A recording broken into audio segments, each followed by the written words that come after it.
নমস্কাৰ টাইমলৈ স্বাগতম আৰু লৈ আহিছো এটা গুৰুত্বপূৰ্ণ খবৰ এবাৰ বেদখলকাৰীৰ নিস্তাৰ নাই উজনি আৰু নামনিৰ পিছত মধ্য অসমৰ হ'ব সৰ্ববৃহৎ উচ্ছেদ মধ্য অসমৰ নগাঁৱত হ'ব এই সৰ্ববৃহৎ উচ্ছেদ ইতিমধ্যে প্ৰশাসনে জাননী জাৰি কৰিছে আৰু প্ৰশাসনৰ জাননী দেখি হাহাকাৰ লাগিছে বেদখলকাৰী আতংকময় পৰিৱেশৰ সৃষ্টি হৈছে আৰু এই সন্দৰ্ভত লৈ আহিছো সবিশেষ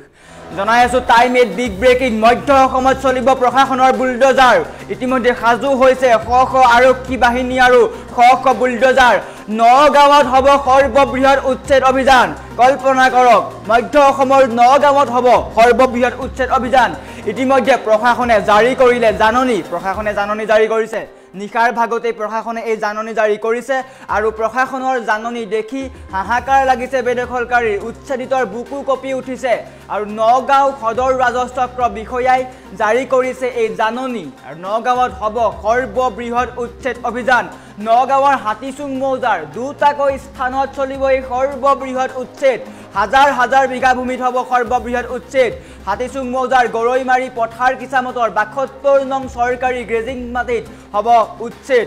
বগৰীগুৰি পাম কিচামতৰ ৬২ আৰু ৬৩ নং চৰকাৰী গ্ৰেজিং ৰিজাৰ্ভত হ'ব এই উচ্ছেদ আৰু এই ভূমি একাংশই দখল কৰি নিৰ্মাণ কৰিছে বৃহৎ অট্টালিকা আৰু খান্দিছে বৃহৎ পুখুৰী আৰু চৰকাৰৰ এই জাননী জাৰি কৰাৰ পিছতেই বেদখলকাৰীৰ মাজত আতংকময় পৰিৱেশৰ সৃষ্টি হৈছে ডাঙৰ খবৰ আহি পৰিছে বৰ্তমান ৰাজ্যত সমান্তৰালকৈ ৰাজ্যৰ বিভিন্ন প্ৰান্তত উচ্ছেদ চলি আছে আৰু বৰ্তমান মধ্য অসমত হ'ব সৰ্ববৃহৎ উচ্ছেদ দেখিবলৈ পাইছে বৃহত্তৰ এলেকা একাংশ উচ্ছেদিত বা একাংশ বেদখলকাৰীয়ে দখল কৰি আছে সাজিছে অট্টালিকা দেখিছে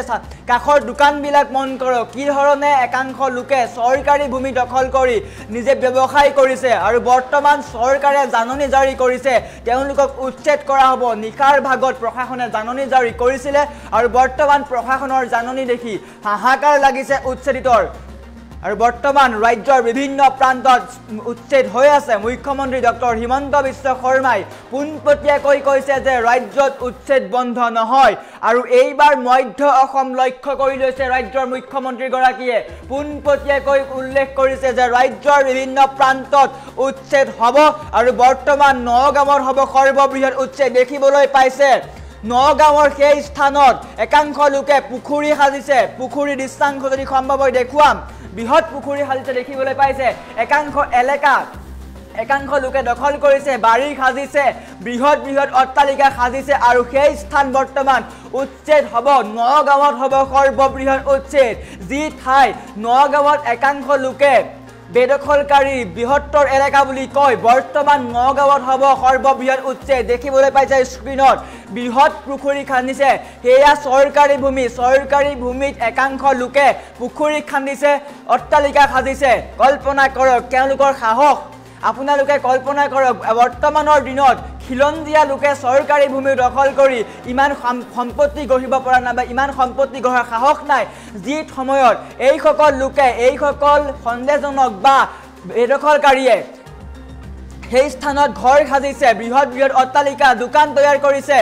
ব্যৱসায় বাণিজ্যিক হিচাপে সেই স্থান দখল কৰি লৈছে অসমীয়া খিলঞ্জীয়াৰ যি অৰ্থনীতি সেয়া গ্ৰাস কৰিছে এইসকল লোকে আৰু বৰ্তমান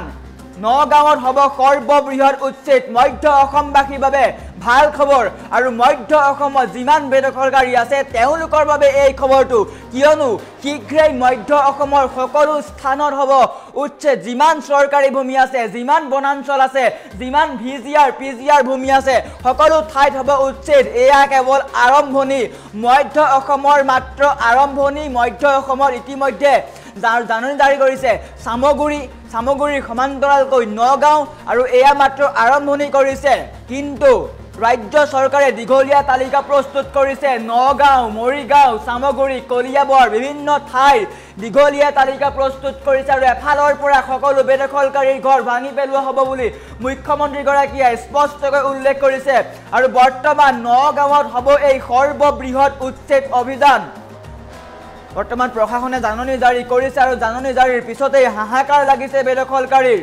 উচ্ছেদিতৰ বুকু কঁপিছে কিয়নো তেওঁলোকে বছৰ বছৰ ধৰি এই ঠাইত বাস কৰি আহিছিলে আমি জাননীখন যদি সম্ভৱ হয় জাননীখন দেখুৱাম যে তাত কি উল্লেখ কৰিছে স্পষ্টকৈ উল্লেখ কৰিছে যে ইয়াৰ দ্বাৰা সংশ্লিষ্ট সকলোকে জনোৱা হয় যে আপোনালোকে হাতীচুং মৌজাৰ গৰৈমাৰী কিসামতৰ ৭১ নং চৰকাৰী গ্ৰেজিং মাটিত দখল কৰি আছে গতিকে সেই মাটি মুকলি কৰক বা মুক্ত কৰক বুলি পোনপটীয়াকৈ উল্লেখ কৰিছে আৰু গতিকে প্ৰশাসনৰ এই জাননী জাৰি কৰাৰ পিছতো যদি কোনো লোক আঁতৰি নাযায় বা খালী নকৰে তেন্তে আইনমতে বিহিত ব্যৱস্থা ল'ব বুলি উল্লেখ কৰিছে কিয়নো ৰাজ্যৰ মুখ্যমন্ত্ৰীগৰাকীয়ে লাউড এণ্ড ক্লিয়াৰ কৰি দিছে যে ৰাজ্যত উচ্ছেদ হ'বই যি লোকে বাধা আৰোপ কৰে তেওঁলোকৰ বিৰুদ্ধে কঠোৰ একশ্যন লোৱা হ'ব বুলি উল্লেখ কৰিছে আৰু বৰ্তমান মধ্য অসমত হ'ব সৰ্ববৃহৎ উচ্ছেদ য'ত সকলোৱে কয় যে মধ্য অসমৰ নগাঁৱতে হাজাৰ হাজাৰ বেদখলকাৰী আছে বুলি কয় আৰু বৰ্তমান চৰকাৰৰ টাৰ্গেট হৈছে মধ্য অসমৰ নগাঁৱক বৰ্তমান নগাঁও প্ৰশাসনে জাননী জাৰি কৰিছে বেদখলকাৰীক লৈ নিশাৰ ভাগত জাননী জাৰি কৰিছিল আৰু বৰ্তমান বেদখলকাৰীৰ মাজত হাহাকাৰ লাগিছে খাজু কৰা হৈছে শ শ বুলডোজাৰ সকলো ভাঙি পেলোৱা হ'ব ইতিমধ্যে প্ৰশাসনে জাননী জাৰি কৰিছে আৰু প্ৰশাসনৰ যদি জাননী কোনো লোকে অমান্য কৰে বা কোনো লোকে আইন অমান্য কৰে তেন্তে প্ৰশাসনে কঠোৰ ব্যৱস্থা ল'ব বুলি স্পষ্টকৈ কৈছে মুখ্যমন্ত্ৰীগৰাকীয়ে যোৱাকালি উৰিয়াম ঘাটত উপস্থিত হৈ স্পষ্টকৈ কৈ দিছিলে যে কাৰো ৰঙা চকুলৈ আমি ভয় নকৰোঁ ৰাজ্যত যি উচ্ছেদ চলি আছে সেয়া সমান্তৰালকৈ সকলো ঠাইতে চলি যাব ৰাজ্যৰ যিমান চৰকাৰী ভূমি সংৰক্ষিত বনাঞ্চল VGR PGR আছে সকলো ঠাইত উচ্ছেদ হ'ব আৰু বৰ্তমান মধ্য অসমত হ'ব সৰ্ববৃহৎ উচ্ছেদ যি মধ্য অসম নগাঁৱত হাজাৰ হাজাৰ বেদখলকাৰী আছে বুলি তথ্য আহি পৰিছিলে আৰু বৰ্তমান মধ্য অসম টাৰ্গেট কৰিছে চৰকাৰে মধ্য অসমৰ বিভিন্ন প্ৰান্তত উচ্ছেদ হ'ব আৰু প্ৰশাসনে সামগুৰিত জাননী জাৰি কৰিছিলে আৰু সামগুৰিৰ সমান্তৰালকৈ বৰ্তমান নগাঁৱৰ সৰ্ববৃহৎ উচ্ছেদ হ'ব দেখিবলৈ পাইছে এক বৃহত্তৰ এলেকা দেখুৱাই আছো সেই ঠাই তামোলৰ বাৰী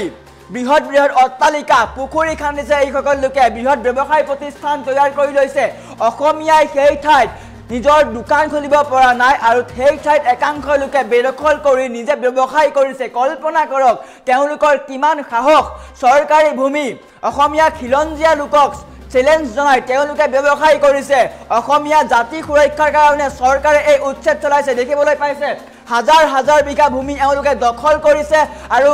নিজৰ ঘৰৰ সন্মুখত পুখুৰী খান্দিছে পুখুৰী খান্দি মীন পালন কৰিছে কল্পনা কৰক এটা জাতিক কি ধৰণে নিষেধ কৰিব পাৰে এওঁলোকে কেৱল মাত্ৰ চৰকাৰী ভূমি দখল কৰা নাই চৰকাৰী ভূমি দখলৰ সমান্তৰালকৈ অসমীয়াৰ অৰ্থনীতি গ্ৰাস কৰিছে দেখিবলৈ পাইছে কিমান ডাঙৰ পুখুৰী এইটো এই পুখুৰীটোত মীন পালন কৰিছে একাংশ বেদখলকাৰী আৰু বৰ্তমান এই পুখুৰীত উচ্ছেদ হ'ব প্ৰশাসনে জাননী জাৰি কৰিছে আৰু প্ৰশাসনৰ জাননী যদি কোনো লোকে অমান্য কৰে তেন্তে প্ৰশাসনে কঠোৰ ব্যৱস্থা ল'ব বুলি কৈছে মুখ্যমন্ত্ৰীয়ে স্পষ্টকৈ কৈ দিছে কোনো লোকে যদি উচ্ছেদত বাধা আৰোপ কৰে তেন্তে কঠোৰ একশ্যন ল'ব কোনো দয়া নাই ক্ষমা নাই সকলো লোকক কৈ দিয়া হৈছে যে পোনপটীয়াকৈ যি চৰকাৰী ভূমি তেওঁলোকে দখল কৰিছে উচ্ছেদ হ'বই আৰু বৰ্তমান হাজাৰ হাজাৰ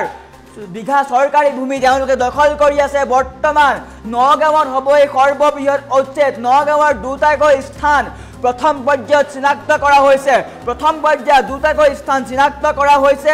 হাতীচুং মৌজাৰ গৰৈমাৰী পথাৰ কিসামতৰ ৭২ নং চৰকাৰী গ্ৰেজিং ৰিজাৰ্ভ আৰু হাতীচুং মৌজাৰেই বগৰীগুৰি পাম কিসামতৰ ৬২ আৰু ৬৩ নং চৰকাৰী গ্ৰেজিং ৰিজাৰ্ভ তেওঁলোকে দখল কৰি আছিলে একাংশ বেদখলকাৰীয়ে দখল কৰি আছিলে আৰু বৰ্তমান চৰকাৰৰ লক্ষ্য মধ্য অসমত যিমান বেদখলকাৰী আছে তেওঁলোকক শীঘ্ৰেই স্থান এৰাৰ নিৰ্দেশ দিছে চৰকাৰী ভূমি তেওঁলোকে শীঘ্ৰেই খালী কৰক স্পষ্টকৈ জাননী জাৰি কৰিছে জাননীত স্পষ্টকৈ উল্লেখ কৰিছে যে তেওঁলোকে হাতীচুং মৌজাৰ গৰৈমাৰী পথাৰৰ কিসামতৰ ৭২ নং চৰকাৰী গ্ৰেজিং ৰিজাৰ্ভৰ মাটি দখল কৰি আছিলে তেওঁলোকে সেই ভূমি দখল কৰি খেতি মাটি কৰি আছিলে গতিকে তেওঁলোকক সেই স্থান ত্যাগ কৰি আঁতৰি যাবলৈ কোৱা হৈছে যদিহে চৰকাৰৰ এই নিৰ্দেশ অমান্য কৰি তেওঁলোকে কিবা আঁতৰি নাযায় তেন্তে প্ৰশাসনে কঠোৰ ব্যৱস্থা ল'ব মুখ্যমন্ত্ৰীয়ে ফ্ৰী হেণ্ড দি দিছে সকলোকে কৈছে যে ৰাজ্যত যিমান চৰকাৰী ভূমি আছে সংৰক্ষিত বনাঞ্চল আছে ভিজিআৰ পিজিআৰ ভূমি আছে সকলো বেদখলমুক্ত কৰা হ'ব অসমীয়া খিলঞ্জীয়াৰ স্বাৰ্থত অসমীয়া জাতি ৰক্ষাৰ স্বাৰ্থত অসমীয়াৰ অৰ্থনীতি ৰক্ষাৰ স্বাৰ্থত এই উচ্ছেদ চলিছে আৰু চৰকাৰৰ বৰ্তমান লক্ষ্য হৈছে মধ্য অসমৰ নগাঁৱত হ'ব এই সৰ্ববৃহৎ উচ্ছেদ অভিযান নগাঁৱৰ বিভিন্ন প্ৰান্তত একাংশ লোকে বেদখল কৰি আছে আৰু উৰিয়াম ঘাটৰ পৰাও নিশা ট্ৰাকেৰে একাংশ লোক নগাঁও মৰিগাঁও কলিয়াবৰ সমান্তৰালকৈ ক'বলৈ গ'লে মধ্য অসমত প্ৰৱেশ কৰিছে প্ৰশ্ন উত্থাপন হৈছে এইসকল লোক আচলতে ক'ত যাব এইসকলে হয়তো নগাঁৱত পুনৰ বসতি পতাৰ চেষ্টা কৰিব আৰু এনেকৈ একাংশ লোকে বসতি পাতি পুনৰ চৰকাৰী ভূমি দখল কৰিব আৰু বৰ্তমান দেখিবলৈ পাইছে পুখুৰী খান্দিছে বৃহৎ অট্টালিকা খান্দিছে ব্যৱসায় প্ৰতিষ্ঠান তৈয়াৰ কৰিছে এনেদৰেই একাংশ বেদখলকাৰীয়ে চৰকাৰী ভূমি দখল কৰি অসমীয়া জাতি ধ্বংস কৰিছে অসমৰ জনগাঁথনি ধ্বংস কৰাৰ চেষ্টা কৰিছে অসমীয়াৰ অৰ্থনীতি দখল কৰিছে আৰু বৰ্তমান চৰকাৰ কঠোৰ হৈছে চৰকাৰে নগাঁৱৰ শীঘ্ৰেই উচ্ছেদ চলাব ইতিমধ্যে প্ৰশাসন সাজু হৈছে তৎপৰ হৈছে সকলো আৰু প্ৰশাসনৰ এই জাননী দেখি বুকু কঁপিছে উচ্ছেদিতৰ হাজাৰ বিঘা ভূমি এওঁলোকে দখল কৰি আছে আৰু বৰ্তমান প্ৰশাসন কঠোৰ হৈছে বুলডোজাৰ আৰু হাজাৰ আৰক্ষী বাহিনীক লগত লৈ এওঁলোকে প্ৰশাসনে উচ্ছেদ চলাব শীঘ্ৰেই উচ্ছেদ চলাব গতিকে তেওঁলোকক উচ্ছেদৰ আগতে আঁতৰি যোৱাৰ আহ্বান কৰিছে বা নিৰ্দেশ দিছে যদিহে কোনো লোক বা কোনো বেদখলকাৰী আঁতৰি নাযায় তেন্তে কঠোৰ ব্যৱস্থা ল'ব চৰকাৰে লাউড এণ্ড ক্লিয়াৰ কৰি দিছে যে ৰাজ্যত উচ্ছেদ হ'বই আৰু উৰিয়াম ঘাটত উপস্থিত হৈ ৰাজ্যৰ মুখ্যমন্ত্ৰীগৰাকীয়ে দেখুৱাইছিলে যে কি ধৰণে একাংশ বেদখলকাৰীয়ে অসমীয়াৰ অৰ্থনীতি গ্ৰাস কৰিছিলে হাজাৰ বিঘা ভূমি তেওঁলোকে দখল কৰি তামোলৰ খেতি কৰিছিলে আৰু এক বৃহত্তৰ চুপাৰী চিণ্ডিকেট তৈয়াৰ কৰিছিলে এনেকৈয়ে হয়তো একাংশ উচ্ছেদিতই চৰকাৰী ভূমি দখল কৰি অসমীয়াৰ অৰ্থনীতি গ্ৰাস কৰিছে আৰু বৰ্তমান সকলোকে সজাগ হোৱাৰ আহ্বান জনাইছে আপোনালোকৰ ঠাইত যদি কোনো বেদখলকাৰী বা কোনো সন্দেহজনক লোক আহি বহিছেহি তেন্তে আপুনি এতিয়াই চৰকাৰক খবৰ দিয়ক কিয়নো তেওঁলোক এঘৰ আহিব প্ৰথমতে এঘৰ আহিব দুঘৰ আহিব সমান্তৰালকৈ ক্ৰমান্বয়ে তেওঁলোকে বংশ বৃদ্ধি কৰে আৰু এটা ঠাই দখল কৰি লয় তাৰ পিছত তেওঁলোকে সেই ঠাইৰ অৰ্থনীতি জনগাঁথনি সকলো ধ্বংস কৰি পেলাই অসমীয়া সংখ্যালঘু কৰি পেলাই বৰ্তমান ৰাজ্যৰ মুখ্যমন্ত্ৰীগৰাকীয়ে কৈছে ধুবুৰী গোৱালপাৰা ইতিমধ্যে সংখ্যালঘু হৈ গৈছে হিন্দু কিন্তু বৰ্তমান আমি ইয়াত আৰু সহ্য নকৰোঁ অসমীয়াৰ কাৰণে আমি বৰ্তমান উচ্ছেদ চলাম কোনো লোকে যাতে ইয়াত আপত্তি নকৰে যোনে ইয়াত চৰকাৰী ভূমি উচ্ছেদ কৰোঁতে বাধা আৰোপ কৰে তেন্তে চৰকাৰে কঠোৰ পদক্ষেপ ল'ব লাউড এণ্ড ক্লিয়াৰ কৰি দিছে ৰাজ্যৰ মুখ্যমন্ত্ৰী ডক্টৰ হিমন্ত বিশ্ব শৰ্মাই